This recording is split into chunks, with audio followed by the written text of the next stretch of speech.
제가 기도에 대해서 올해 우리 교회의 표어가 기도로 다시 시작하는 해 그렇죠. 많은 사람들이 공감을 하는데 기도가 살면 개인이 살고 가정이 살고 교회가 산다. 기도가 살면 분명히 산다. 근데 기도가 안 살아나는 거죠. 기도의 열정을 가지고 하나님의 교회에 모여서 뜨겁게 기도하면 분명히 머지않아서 그 결과들, 그 결과물들, 기도로 인해서 다시 일어나는 모습들을 다 보게 됩니다. 지금까지 역사 속에서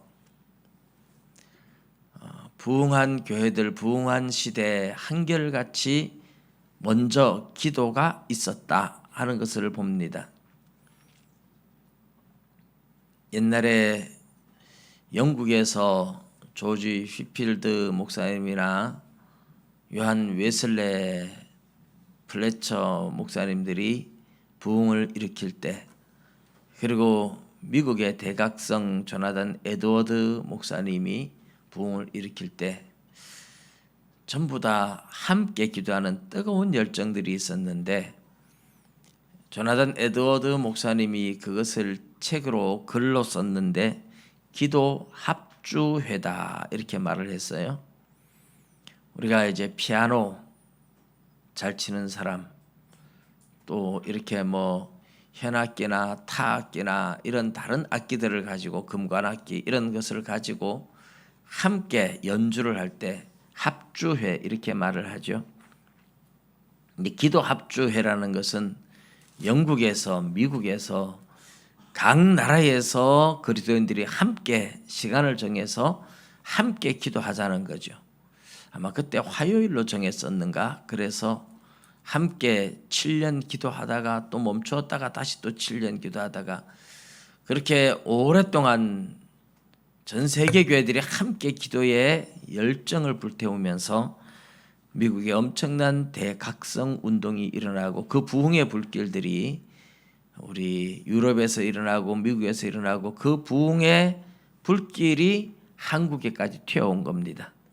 우리 한국에 그냥 부흥이 일어난 것이 아니라 그때 기도 합주회를 하면서 대각성 운동이 일어나고, 거기에서 은혜를 받았던 사람들이 한국에 선교사로 왔고, 또 한국에도 평양에서, 대구에서, 부산에서 그 부흥이 일어날 때 정말 뜨겁게 기도회가 있었어요. 그러면서 엄청난 부흥의 역사들이 일어났었는데, 기도를 보면 이제 아는 겁니다. 이 교회는 앞으로 부흥하겠다. 이 교회는 잠잠하겠다. 뭐로 아느냐? 교회에 와서 기도하는 사람이 얼마나 있느냐? 그걸 보면 압니다. 제가 7주 동안 기도에 대해서 열심히 설교를 했는데 기도하러 오는 사람이 별로 없어요. 이걸 보면 별로 우리 교회가 희망이 없다는 얘기예요.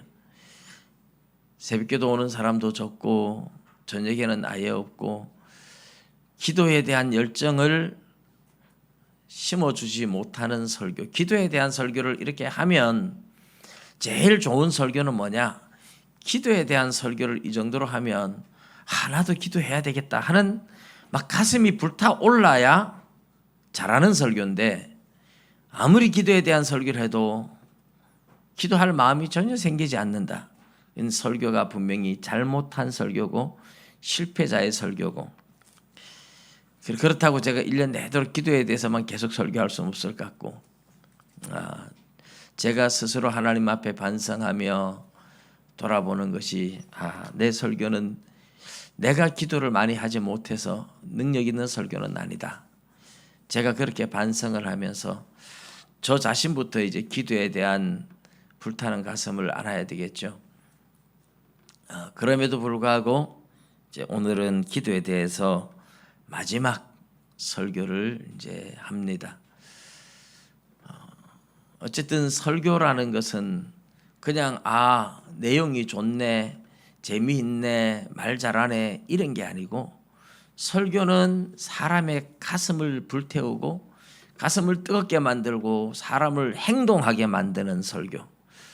회개에 대한 설교를 하면 죄가 생각나서 막 회개하게 되고, 전도에 대한 설교를 하면 전도하고 싶은 마음이 불타올라 나가서 막 전도하게 되고, 말씀에 대한 설교를 하면 성경이 너무 보고 싶어져 가지고 예배 끝나도 집에 안 가고 막 당장에 앉아 성경 읽다가 가고, 이렇게 사람을 변화시키는, 행동이 변화되게 만드는, 저는 설교학을 사람들한테 가르칠 때 그렇게 가르쳤는데, 사실 그렇게 말은 해놓고 제 설교가 그런 능력이 없어요. 근데 설교는 하나님의 말씀을 전하는 것이나 이 설교는 결국은 말씀의 능력이 나타나는 것은 얼마만큼 기도했느냐 하는 데 달려 있다는 것이 너무 분명한 겁니다. 우리 무지교회가 전교인 수련회를 7회까지 했었는데, 정말 가장 뜨겁게, 제 기억으로는 벌지교회에서 레위기를 가지고 할 때가 가장 뜨거웠던 것 같아요.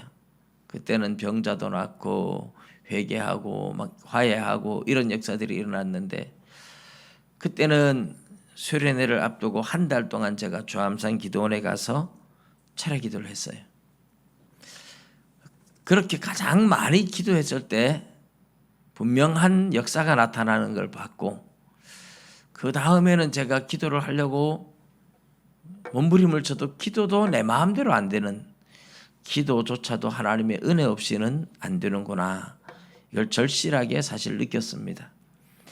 여러분, 기도에 대해서 마치지만 이 마지막 설교가 저와 여러분 모두에게 기도에 대한 열정의 불이 붙기를 주님의 이름으로 축복합니다.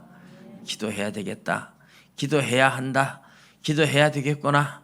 기도하게 하옵소서. 하나님 앞에 그 사모하는 마음에 불씨가 심어진다면 좋겠습니다.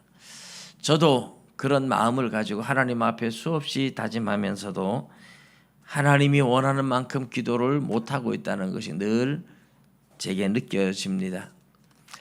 근데 이 마지막 제가 기도에 대해서, 기도에 대한 책들을 저도 한 20권 정도 가지고 있어요. 기도에 대한 책들을 한 20권 가지고 있고, 물론 아직까지 다 읽지는 못했습니다.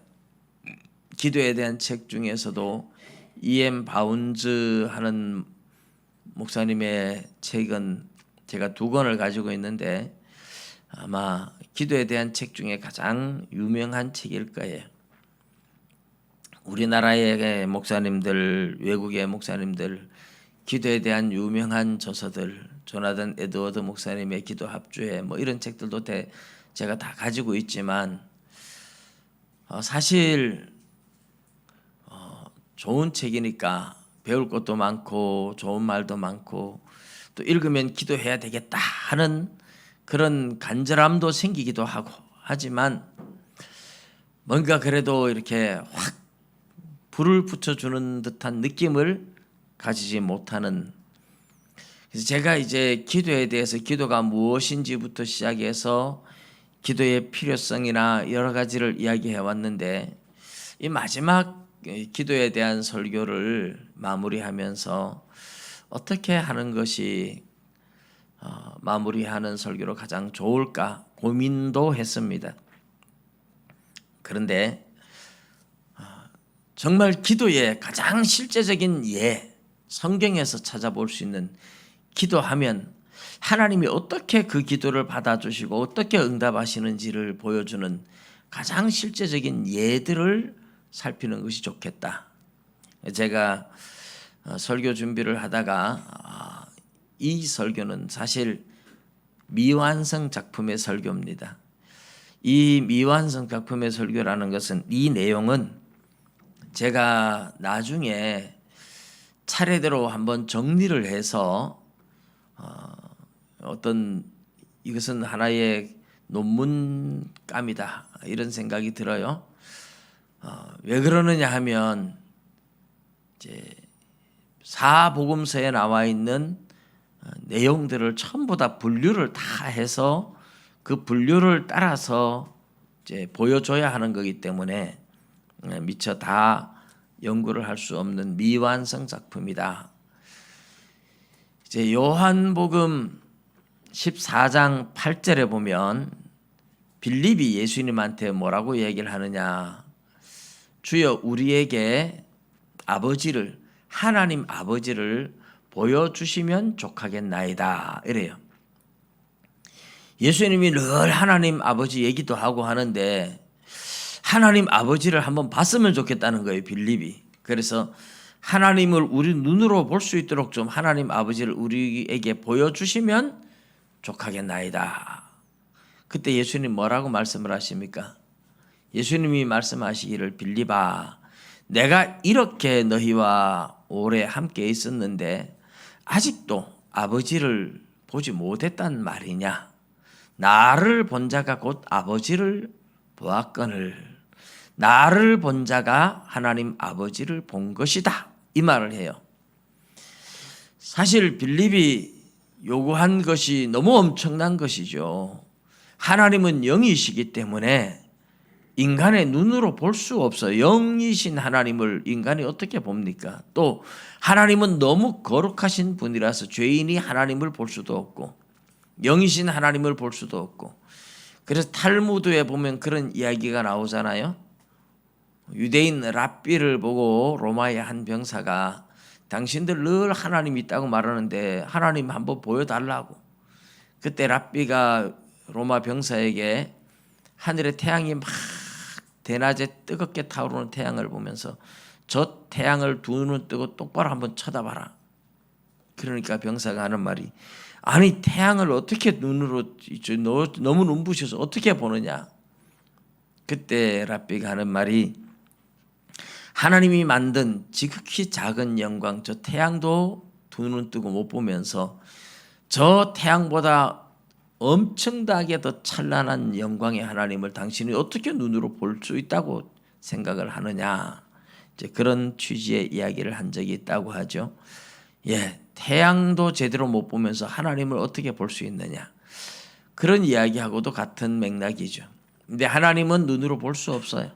너무너무 영광스럽고 또 영이시고, 그래서 육신의 눈을 가진 우리 인간이 육신의 눈으로 하나님을 볼 수 있는 건 아니에요. 근데 하나님을 볼 수 없기 때문에 볼 수 없는 하나님을 볼 수 있게 하나님이 사람의 몸을 입고 오신 분이 바로 예수님이다. 그 말이죠. 그러면 예수님이 어떤 분인지를 잘 연구하면 아, 하나님은 이런 분이구나 이렇게 알게 된다는 뜻입니다. 예수님을 통해서 하나님을 본다. 예수님을 연구하면서 하나님을 배우게 되는 것이죠. 자, 그러면 이제 이게 굉장히 중요한 겁니다. 하나님이 도대체 어떤 분인가? 하나님이 우리의 기도를 다 들으시는가? 하나님이 우리를 어떻게 우리의 기도를 받으실까? 우리 기도에 어떻게 반응을 하실까? 이런 것을 알고 싶으면 예수님을 보면 되는 겁니다. 사람들이 예수님한테 찾아와서 부탁하고 간구하고 간청하고 이게 다 기도고, 그 기도에 대해서 주님이 어떻게 응답하시는가를 보면 아, 하나님이 이렇게 응답하시는 분이다. 이걸 알게 된다는 말입니다. 그래서 우리는 기도에 대해서 어렵게 생각하는 분들 되게 많고 기도가 뭔지도 잘 모르고 막 이럴 수도 있는데, 복음서에 나타나는 마태복음, 마가복음, 누가복음, 요한복음, 사복음서에 나타나는 사람들이 예수님께 나와서 무엇인가 아뢰고 부탁하고 간청하는 모습을 보면서 아, 이 사람들처럼 이게 기도구나 이렇게 생각하시면 돼요. 그리고 그런 사람들의 부탁에 대해서 예수님이 어떻게 응답하시는가를 보면 아, 이런 기도를 하나님이 이렇게 받으시는구나, 이렇게 생각하시고 이렇게 응답하시겠구나 하는 것이 이제 우리가 하나님 앞에 기도하면 이렇게 되겠구나 하고 알게 되는 겁니다. 그러니 사복음서에 예수님께 나와서 병을 고치고 귀신을 고치고 문제가 해결되고 수많은 사람들이 그런 사건이 일어났잖아요. 가만히 보면 예수님께 나와서 무엇인가를 부탁드려서 응답받지 못한 사람이 거의 없어요. 그렇다면 우리의 기도를 하나님이 다 듣고 계시다, 그렇게 생각하시면 돼요. 그래서 기도를 배울 수 있는, 기도가 뭔지, 어떻게 해야 되는지, 하나님은 우리 기도를, 어떤 기도를 기쁘게 받으시는지 너무 알기 쉬운 겁니다.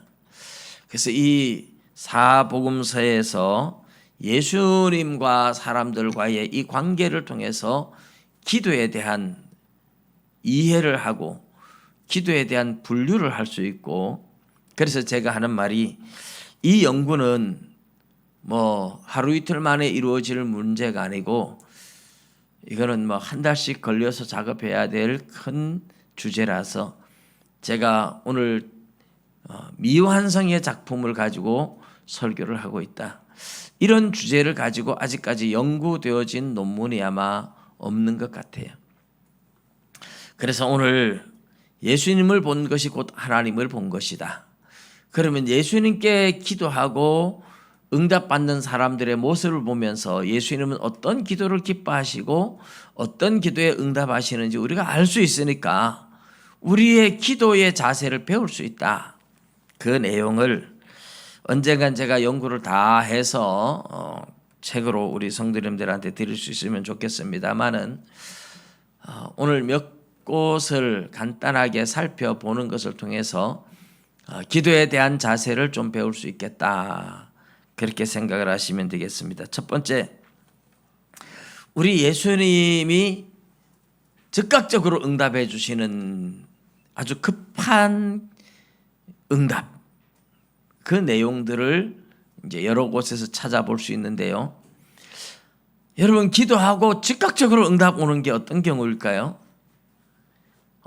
우리 주님 앞에 나와서 기도해도 빨리 응답을 안 해주시는 경우가 많은데, 기도하는 자리에서 즉각적으로 응답해 주시는 경우, 그런 경우들이 몇 곳에 있는데, 대표적으로 이제 마태복음 8장에 두 개가 나옵니다. 물론 마가복음, 누가복음에도 같은 내용이 들어 있어요.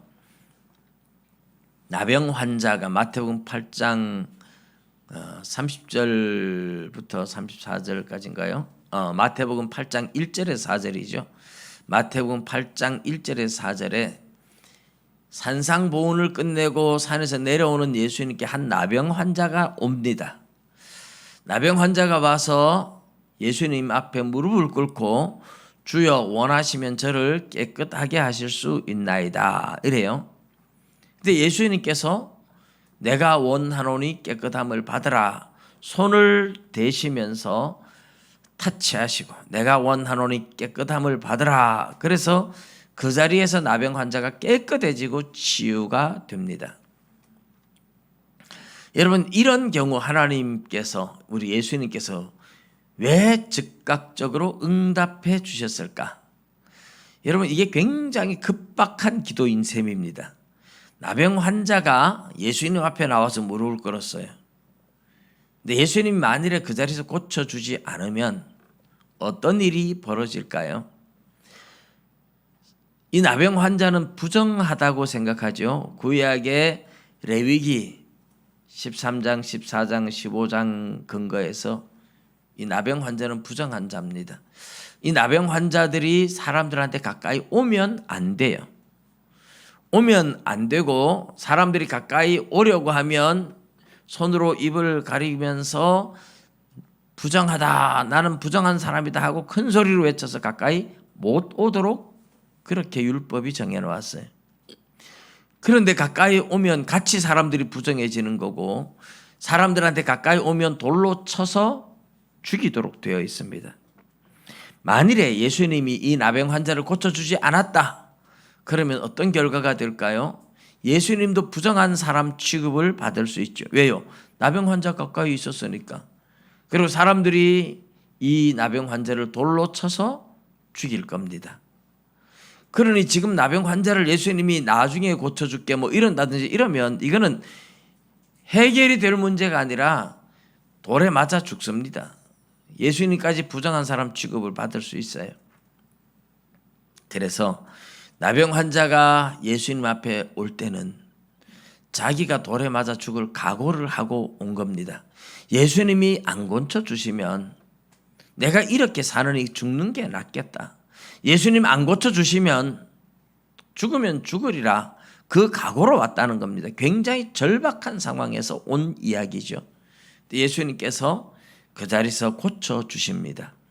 고쳐주심으로 인해서 그 나병 환자도 정결하게 되었고 예수님도 정결하고 부정한 사람이 아무도 없다는 것이 증명된 것이죠. 이 나병 환자가 주님 앞에 나왔을 때 굉장히 절박한 상황이고 당장에 치유해 주지 않으면 돌에 맞아 죽어야 하는 엄청난 사건들이 벌어질 절대절명의 순간에 주님 앞에 온 겁니다. 그런데 와가지고 또 나병 환자가 나를 고쳐내라고 이렇게 뭐 땡깡을 부리거나 막 강요를 한 것도 아니에요. 나병 환자는 주님 앞에 목숨을 걸고 나와서 정말 지극히 낮은 자세로 무릎을 꿇고 당신이 원하시면 저를 깨끗하게 하실 수 있습니다. 당신이 원하시지 않으면 나는 그냥 돌에 맞아 죽겠습니다. 이 겸손한 자세로 주님 앞에 나온 거죠. 그때 주님은 내가 원하노니 깨끗함을 받으라. 내가 원한다. 이렇게 주님의 주권을 철저하게 인정하는 지극히 낮은 겸손한 자세였고 절박한 상황이었고 그때 주님은 고쳐주십니다. 이와 비슷한 사건이 이제 이 사건 후에 백부장의 하인 고쳐주고 베드로의 장모 고쳐주시고 주님이 이제 풍랑이는 바다를 건너가요. 바다가 처음부터 풍랑이 이런 게 아닙니다. 가다라 지방의 군대 귀신 쫓아내기 위해서 예수님이 가시는 겁니다. 그리고 제자들을 보고 우리가 바다 건너편으로 가자. 제자들은 예수님 모시고 배를 타고 갑니다. 가는데 바다 가운데서 갑자기 광풍이 불어닥치고 파도가 치기 시작해요. 제자들은 나름대로 막 물을 퍼내고 노를 젓고 난리를 치지만 풍랑이 워낙 거세서 감당하지 못할 때 주무시는 예수님을 제자들이 막 깨웁니다. 주여, 우리가 죽게 된 것을 안 돌아보십니까? 우리가 다 죽게 되었습니다 하고 막 깨우죠. 예수님 일어나셔서 제자들을 꾸짖습니다. 믿음이 적은 자들아 왜 두려워하느냐. 그러면서 풍랑이는 바다를 향하여 예수님께서 잠잠하라 명령하니까 잠잠해져요. 여기도 제자들이 예수님을 깨우며 부탁한 것은 일종의 우리가 기도라고 볼 수 있고 예수님은 즉각적으로 응답하시는 내용입니다. 그런데 이런 즉각적인 응답은 굉장히 절박한 상황에 주신 응답이죠. 지금 예수님이 잠잠하게 하지 않으면 파도에 의해서 배가 당장에 가라앉을 정도로 위기가 왔기 때문에 절박한 기도, 급박한 기도는 주님이 아주 급하게 응답해 주시는 것 같아요. 마태복음 14장에 보면 오병이어의 기적을 일으킨 후에 제자들을 보고 예수님 먼저 바다 건너가라 하고 새벽에 바다 위로 걸어서 오죠. 제자들이 처음에 유령인가 하고 두려워하다가 예수님이라는 걸 알고 베드로가 뭐라고 합니까? 주여, 나에게도 명령해서 물 위로 걸어오라고 하세요. 저도 걸어가 보고 싶어요. 예수님이 오라. 그러니까 베드로가 막 좋아가지고 바다 위로 뛰어내리는데 안 깔아앉고 걸어가요. 진짜 예수님 보고 막 걸어가는데 그런데 그 밤이 막 시커먼 바다가 캄캄한데 파도를 보는 순간에 무서운 마음이 살짝 들면서 의심이 탁 오는데 그대로 바다에 팍 빠져들죠. 베드로가 놀래서 예수님 살려주세요 하고 고함을 치는데 예수님이 손을 잡고 건지면서 왜 의심하였느냐? 왜 의심했느냐? 네가 믿음으로 나를 보고 올 때는 걸어왔지만 네가 의심하니까 빠지지 않느냐? 예수님께서 그럴 때 이제 즉각적으로 응답해서 건져주시는데 그때는 뭐 나중에 보자 이러면 빠져 죽고 없는 거죠. 그러니까 아주 급한 때에 급하게 응답해 주십니다.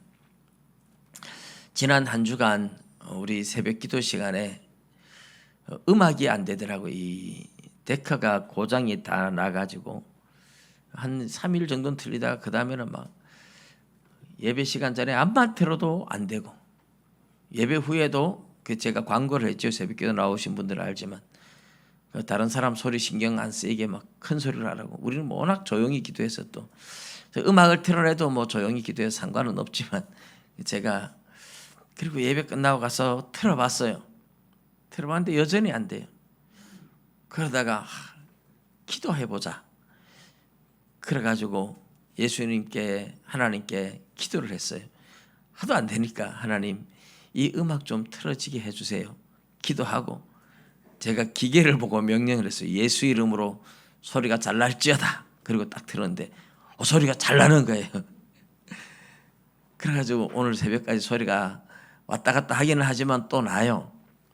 그래서 제가 새벽 기도 시간에 아무리 틀어도 안 되는데 기계 보고 기도하고 하나님께 기도하고 기계 보고 명령하고 틀었는데 그것도 하나님이 급하니까 틀어주시는 것 같다. 이런 생각에 너무 감사를 했습니다. 제가 기계 보고 이렇게 명령하고 기도하고 명령한 처음인데 그날 새벽에는 즉각적으로 되어지는 것을 보면서 야, 하나님이 신기하시다. 이런 것도 들어주시는구나. 그런 느낌이 들었습니다. 이제 성경에서 이렇게 하나님이 예수님이 들으시는 건 하나님이 들으시는 거하고 똑같다 이 말이죠. 즉각적으로 응답해 주시는 경우는 어떤 절박한 상황, 급한 상황, 지금 당장에 안 이루어지면 안 되는 어떤 절박한 상황, 그럴 때 여러분 하나님 앞에 어떤 위기 상황에서 기도해 보십시오. 하나님 제발 도와주세요. 아주 절박한 상황을 만났을 때는 하나님 앞에 그 순간의 절박한 상황에서 간절하게 기도를 해 보십시오. 하나님께서 상황을 전환시켜 주시고 바꿔 주시고 응답해 주시는 기적을 보게 될 줄로 믿습니다. 그런데 우린 성경에서 하나님이 급하게 응답해 주신다고 생각해 주시지만 그렇게 급하게 응답해 주시는 예가 지극히 적어요, 사실은. 제가 예를 든 세 곳 외에 이제 좀 더 찾아봐야 되겠지만 그런 경우는 사실 굉장히 적습니다. 하나님이 응답을 정말 잘 해주시는 경우가 또 있는데 어떤 경우냐 하면 다른 사람을 위해서 긍휼의 마음을 가지고 남을 위해서 기도하는 거예요. 이제 우리는 중보 기도라 이런 말을 하죠. 남을 위해서 기도하는, 다른 사람을 위해서 기도하는 그 기도에 대해서 하나님이 응답을 잘하세요. 나는 나를 위해서만 기도하지 말고 내가 어떤 다른 사람이 너무 불쌍해서 남을 위해서 하나님 앞에 울면서 기도하는데 그런 기도를 잘 들어주세요. 8장에 마태복음 8장에 나병 환자 치유 사건 바로 이어서 나오는 백부장 하인을 이제 고쳐주신 사건이 나오죠. 백부장이 와가지고 하인이 중풍으로 몹시 괴로워한다고 그렇게 부탁을 하는데 주님께서 내가 가서 고쳐주리라. 근데 주님 내 집에 들어오심을 감당하지 못하겠습니다. 말씀만 하십시오. 근데 주님께서 믿음을 칭찬해 주시고 바로 말씀으로 멀리서 하인을 고쳐주시죠. 이제 예수님께서 이렇게 다른 사람을 위해서 고쳐주시는, 다른 사람들을 위해서 부탁할 때, 기도할 때, 간구할 때 아주 잘 들어주시는 걸 보는데 같은 마태복음 8장에 나오고 또 마가복음 1장에 나오는 내용이 베드로의 장모가 열병으로 이렇게 앓아서 누워 있잖아요. 예수님이 들어가서 손을 만지니까 열병이 떠나고 일어나서 여인이 수종 들었다 하는데 이 이야기가 베드로의 장모 사건이 마태복음에는 그냥 가서 해준 거로 나오지만 이 이야기가 누가복음 4장에 보면 마가복음 1장에 나오고 누가복음 4장에 나오는데 사람들이 그 여인 베드로의 장모가 이렇게 열병으로 앓아 누웠습니다 하고 사람들이 예수님께 그 사실을 알리면서 부탁을 드리는 거죠. 다른 사람들의 아픔을 주님 앞에 가지고 나오니까 주님이 들어가서 손을 만져서 치유했다. 그래서 다른 사람을 위해서 간구하는 내용들, 이런 내용들을 보면 우리 주님이 참 잘 들어주셨어요. 그래서 여러분, 우리의 기도가 다른 사람들에 대한 긍휼의 마음, 이 하나님께서 이 기도를 기뻐하시고 참 잘 들어주신다. 또 우리 마태복음 9장에 나오지만 중풍 걸린 젊은 사람이 있었는데 친구 넷이서 예수님께 데려왔는데 사람들이 너무 많아서 방으로 들어갈 수가 없어서 지붕에 올라가 지붕을 뜯어가지고 침상채 줄에 달아서 예수님께 내리죠. 예수님께서 소자야 안심하라 내 죄사함을 받았느니라 하고 나중에 이제 고쳐주시는데, 이 사건도 보면 이 사람을 위해서 친구들의 헌신적인 노력이 있잖아요. 그런 믿음들, 우리 주님이 그런 것을 보시고 다른 사람을 위해서 이렇게 중보하고 남을 위해서 희생하고 하는 이런 기도에 대해서 우리 주님 참 잘 들어주시는구나 하는 것을 알 수 있습니다. 기도에 대한 이 복음서에 나온 내용들이 굉장히 많기 때문에 그런 것을 분류를 다 해서 오늘 설교를 다 할 수는 없고 제가 그래서 미완성이라는 말씀을 드렸는데요. 주님께서 특별히 이제 기도에 대한 지연, 이 기도를 해도 빨리 안 들어주시고 지연시키는 경우들이 굉장히 많습니다. 복음서에 바로 들어주신 것 같지만 따지고 보면 지연시키는 경우들이 많고, 그 다음에 복음서에서 예수님께서 누가 기도하거나 하지 않았는데 직접 찾아가서 치유해 준 사건들이 굉장히 많아요. 그게 가장 많아요, 사실은.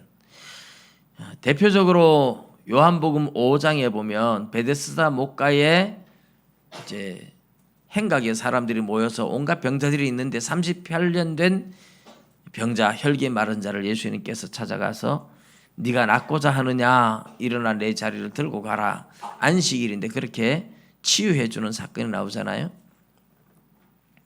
요구하지도 않았어요. 그래서 주님이 먼저 찾아가시죠. 누가복음 7장에 나인성 과부의 아들을 살리는 사건도 그 나인성으로 들어갈 때 장례식 행렬을 만난 거죠. 여인이 울면서 따라오지만 예수님께 살려달라고 부탁하지 않았어요. 그냥 주님이 관의 손을 대시니까 관이 멈추잖아요. 청년아 내가 내게 이르노니 일어나라 하니까 청년이 살아나와요. 이제 이런 것처럼 주님이 직접 찾아가시죠. 누가복음 5장에 보면 깊은 데가 그물을 내리는 사건도 뭐 제자들이 주님 우리 고기 못 잡았어요, 고기 좀 잡게 해주세요 부탁하지 않았어요. 주님이 스스로 찾아가셔서 배 위에서 설교를 하고 깊은 데가 그물을 내려라. 그래서 말씀에 의지하여 그물을 내리고 엄청난 고기를 잡아요. 이제 예수님께서 직접 찾아가셔서 먼저 찾아가서 치유하는 사건. 이게 마태복음 8장에도 가다라 지방에 군대 귀신 들린 사람도 예수님 나 군대 귀신 쫓아달라고 주님 앞에 부탁한 적 없어요. 주님이 먼저 찾아가서 그냥 치유해 주세요. 이게 가장 많아요. 그러니까 이런 것이 뭘 보여주느냐 하면 하나님의 주권적 행동을 보여주는 거죠. 인간에 의해서 움직이는 것이 아니라 하나님께서 하나님의 나라를 위해서 스스로 주권적으로 일하고 계시고 택한 자들을 찾아가신다는 것을 보여준 사건이죠. 주님이 제자를 선택하고 주님이 치유하고, 오늘날 우리가 예수를 믿는 사람도 그 사람이 뭐 믿으려고 한 것이 아니라 주님이 성도들 중에 누군가를 보내서 전도하게 만들고 다 이것이 하나님의 주권적 행동이에요. 그런데 오늘 우리가 제일 재미있게 볼 수 있는 내용이 이제 이 제가 마지막에 좀 전해드리려고 하는 내용인데요. 기도의 지연, 부탁을 드렸는데 즉각 응답하지 않고 지연시키는 사건들. 물론 뭐 복음서의 사건은 짧게 지연되는 것이긴 하지만 그 지연 사건 속에는 굉장히 길어질 수도 있고 그 지연을 통해서 하고자 하는 이유들이 많이 있습니다. 오늘 저와 여러분이 읽은 내용도 그 지연 사건 중에 대표적인 사건이에요. 여리고를 예수님이 지나가는데 맹인 디메오의 아들 바디메오가 바디메오, 바는 이제 아들이라는 의미의 디메오의 아들, 이래서 바디메오 이렇게 부르는 겁니다. 예수님이 지나가신다 소리를 듣고 다윗의 자손 예수여 나를 불쌍히 여기소서 하고 소리칩니다. 보이지 않으니까, 예수님이 누군지 볼 수도 없고 찾아갈 수도 없고 하니까 그냥 소리를 칩니다. 자, 이 바디메오의 소리는 기도죠. 기도. 부르짖는 기도입니다. 근데 예수님께서 다 듣고 계시지만 못 들은 척하고 가십니다. 이게 이제 기도의 지연이에요. 지연. 사실 오늘 우리들에게도 이런 사건이 굉장히 많다고 볼 수 있고, 주님은 우리의 기도를 들으시면서도 의도적으로 바로 응답하지 않는 경우들이 바로 이런 경우들이죠. 여러 가지 경우들이 있는데 예수님 모르는 척하고 갑니다. 근데 계속 소리 질러요. 주님 계속 모르는 척해요. 이 성경에서는 이 짧은 한 사건이긴 하지만 우리의 일상 속에서는 이것이 한 달이 갈 수도 있고 1년이 갈 수도 있고 기도가 굉장히 길게 지연될 수도 있다는 의미입니다. 예수님께서 못 들은 척해요. 근데 계속 소리를 질러요. 제자들이 시끄럽다, 좀 조용히 해라. 다른 사람들은 아쉬운 게 없으니까 바디메오의 이 절박한 상황에 대해서 아무도 공감하지 않아요. 아마 누군가가 다른 사람을 위해서 부탁하면 예수님 잘 들어주신다 그랬잖아요. 누군가가 바디메오를 데리고 예수님 이 사람 불쌍히 여기달라고 찾아갔으면 주님이 또 들어주셨을 거예요. 근데 아무도 이 사람에 대해서 청탁을 드리지도 않았고 오히려 시끄럽다고 조용하라고 사람들은 그렇게 방해를 합니다. 여러분, 기도하다가 기도에 대해서 방해를 받을 수 있어요. 내가 기도를 하는데 하나님은 응답해 주지 않고 사람들은 내 기도를 뭐 날마다 교회 가서 기도한다고 뭐 밥이 생기나 떡이 생기냐 이러면서 오히려 기도를 방해할 수도 있어요. 그런데 이 바디메오는 사람들이 잠잠하라고 할 때에 기가 죽지 않고 더 크게 이 중요해요. 방해를 받지만 이 방해를 뚫고 나갑니다. 더 큰 소리로 주님을 향하여 부르짖었습니다. 그때 예수님께서 멈춰서요. 예수님의 발걸음을 멈추게 하는 기도. 이게 바디메오의 기도입니다. 더 크게 부르짖을 때에 주님은 멈추어서서 불러라.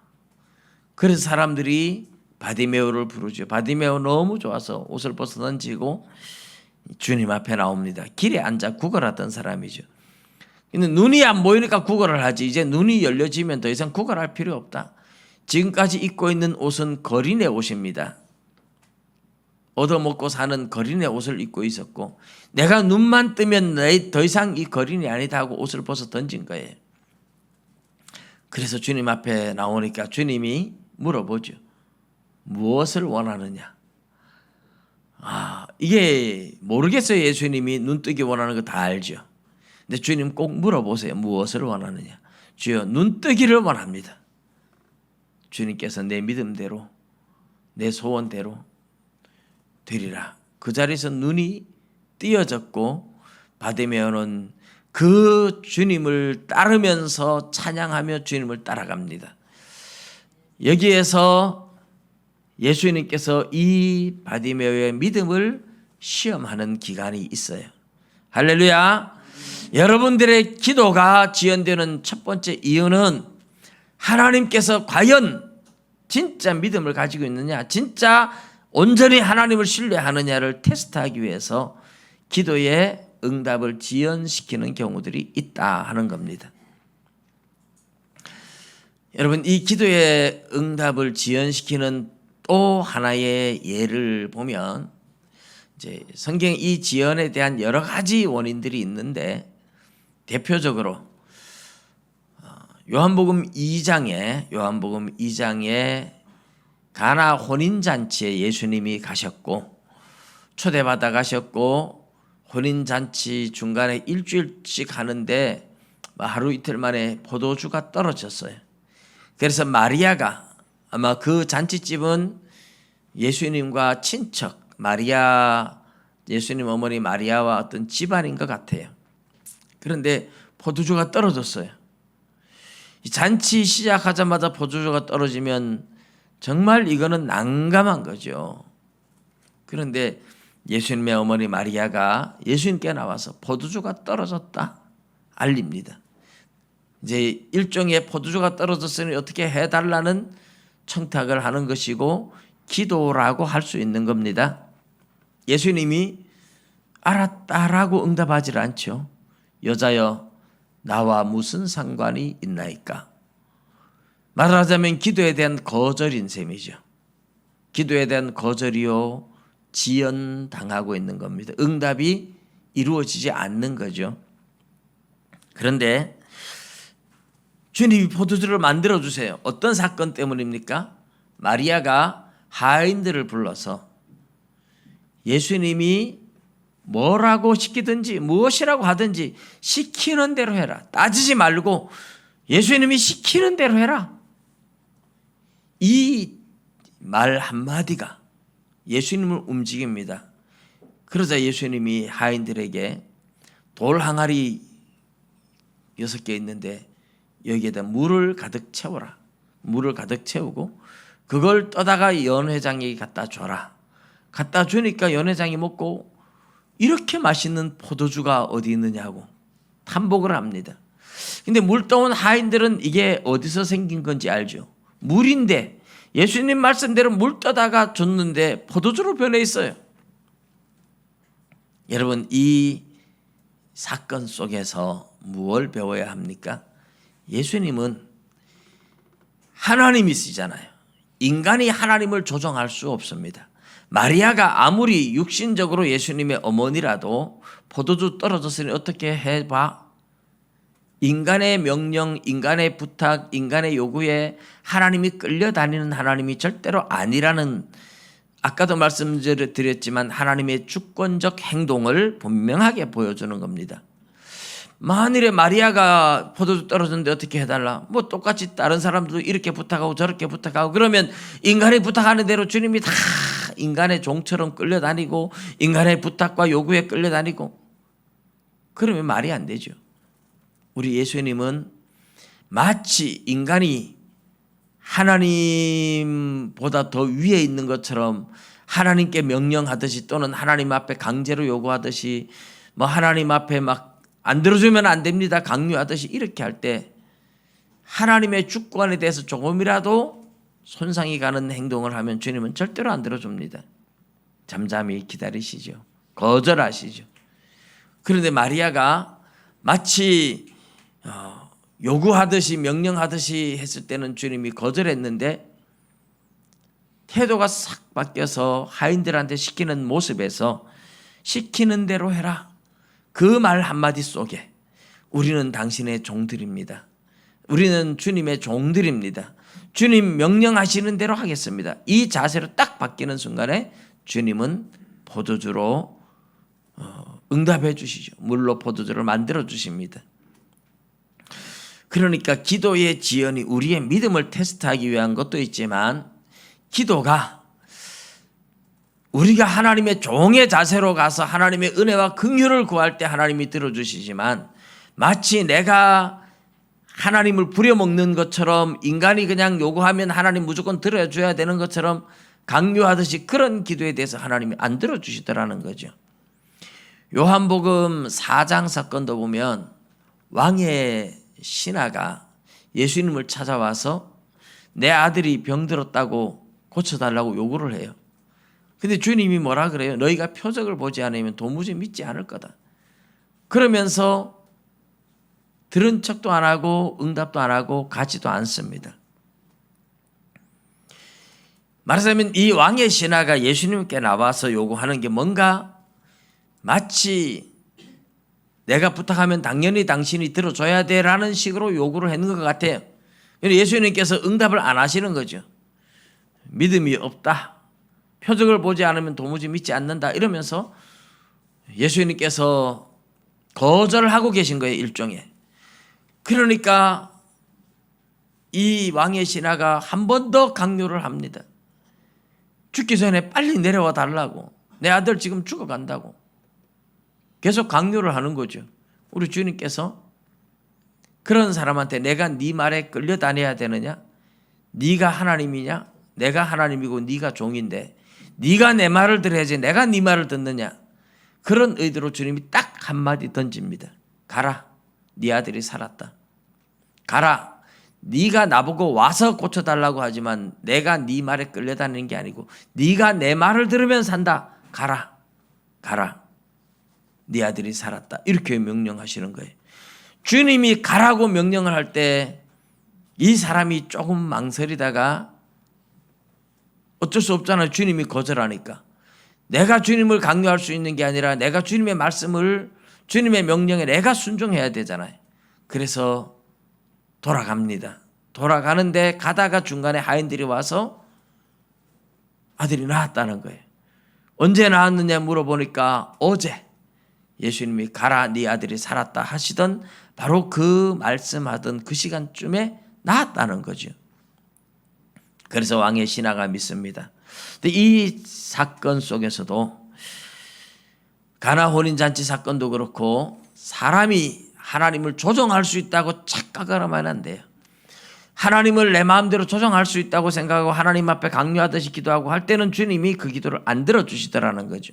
그러나 주님이 하나님이라는 걸 인정하고 우리가 내가 주님의 종입니다 하는 자세로 지극히 낮아질 때 주님께서 응답해 주시더라는 겁니다.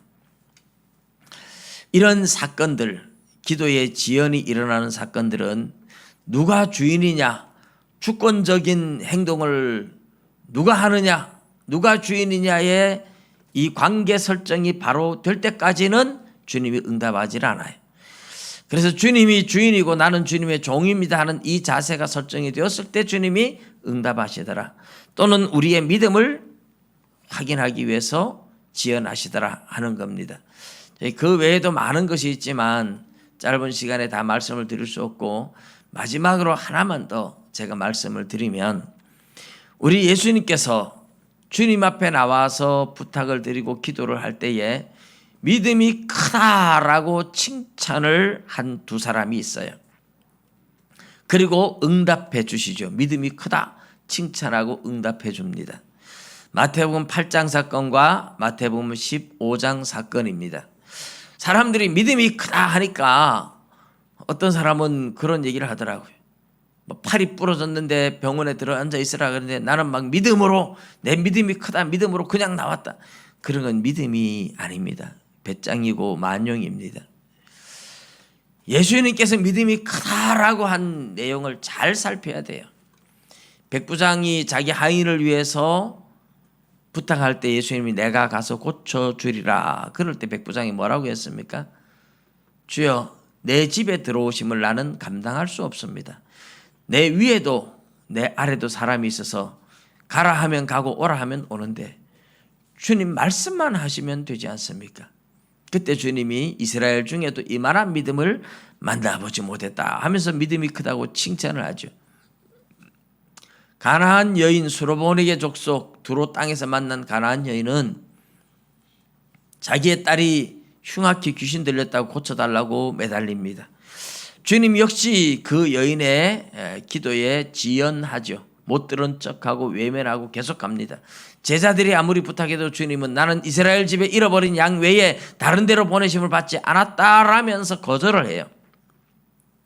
근데 여인이 막 앞에까지 찾아와서 울면서 애걸을 합니다. 근데 주님 역시 기도에 응답하지 않는 거죠. 지연시키고 있습니다. 주님 뭐라고 하십니까? 자녀의 떡을 빼앗아서 개들한테 던지는 게 마땅치 않다. 이 말은 너는 이방 개다. 이렇게 완전히 멸시를 하는 거예요. 그런데 여인이 뭐라고 말합니까? 주여 올소이다마는 개들도 주인의 상에서 떨어지는 부스러기는 먹나이다. 그때 예수님께서 여자야 내 믿음이 크도다. 그때 믿음이 크다라고 칭찬을 해주고 소원대로 되리라 해서 딸이 고침을 받습니다. 백부장의 사건과 가나안 여인의 사건 두 사건에서는 이 두 사람이 주님 앞에 나와 자기를 지극히 낮췄어요. 지극히. 나는 개라는 소리를 들었는데 주님 옳습니다. 나는 개가 맞습니다. 그래도 부스러기 은혜라도 주십시오. 이렇게 얘기하잖아요. 백부장은 뭐라 그럽니까? 말씀만 하십시오. 주님, 내 아래의 신하한테도 내가 가라 그럼 가고 오라 그럼 오는데, 내 위에 사람이 시키면 내가 하는데, 주님이 만물의 주인이신 주님 말씀만 하면 될 텐데 뭐 수고하십니까? 말하자면 주님을 지극히 높이거나 자기를 지극히 낮출 때 주님은 칭찬하고 믿음이 크다, 이렇게 이야기를 하세요. 여러분, 하나님은 우리에게 만왕의 왕이시고 주인이시고 지극히 높으신 분이에요. 우리는 하나님 앞에 얼마나 낮고 비천한 존재인지 몰라요. 이 설정, 이 관계의 설정을 바로 알고 주님을 지극히 높이고 자기를 지극히 낮출 때 주님은 기도에 대한 응답도 바로 해주시고, 주님은 그런 사람들에게 믿음이 크다고 칭찬을 해주셨다 하는 겁니다. 할렐루야. 기도에 대한 내용들이 너무너무 많지만 예수님의 행적을 통해서 우리가 기도에 대해서 알 수 있지만, 정리하면 급한 기도는 급하게 들어주시더라. 다른 사람을 불쌍히 여기며 간절하게 기도하는 것은 또 잘 들어주시더라. 그런 믿음을 테스트하기 위해서, 또는 하나님이 우리의 주인이라는 관계 설정을 제대로 할 줄 모르면 그 관계 설정이 제대로 될 때까지 기도를 응답하지 않더라.